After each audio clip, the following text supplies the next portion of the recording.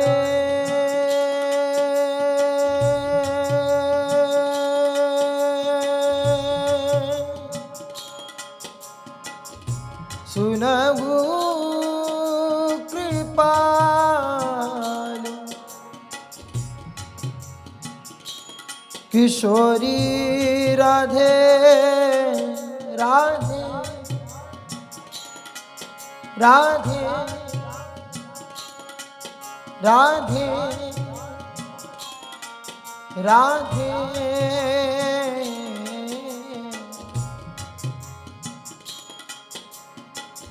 सुनहु कृपाल किशोरी राधे अरे श्यामा श्याम सलोनी सूरत को श्रृंगार बसंती है।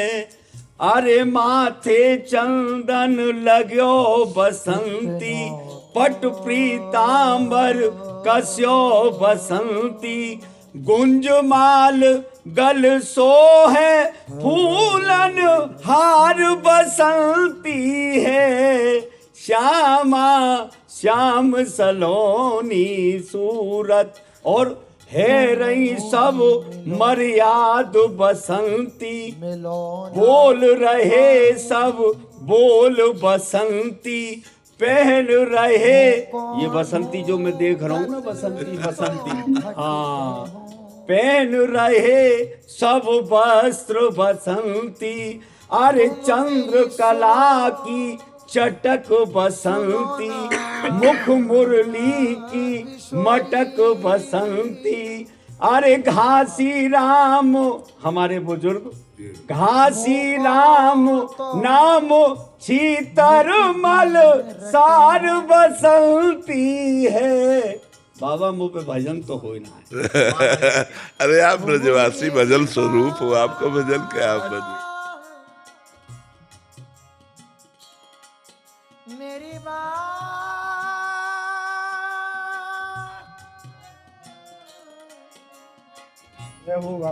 किसी को जमाने की दौलत मिली किसी को जमाने की शोहरत मिली कि कुर्बान जाऊं अपने इस मुकद्दर पे मुझे मेरे बाबा की मोहब्बत मिली।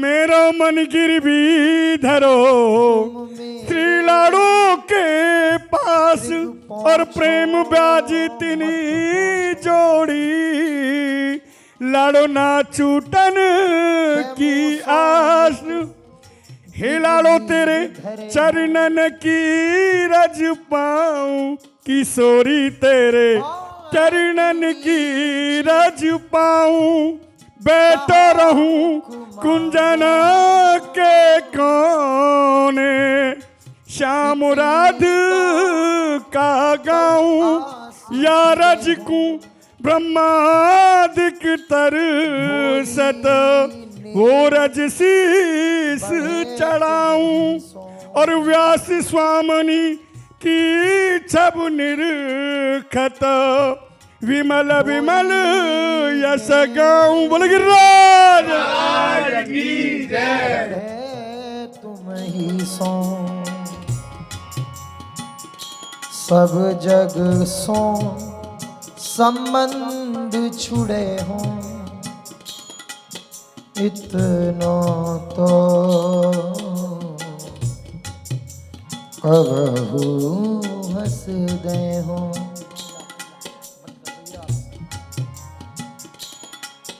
राधा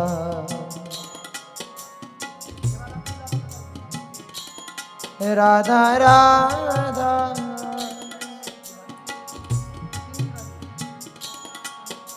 राधा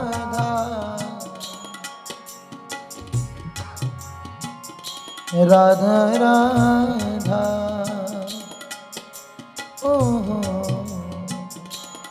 राधा राधा राधा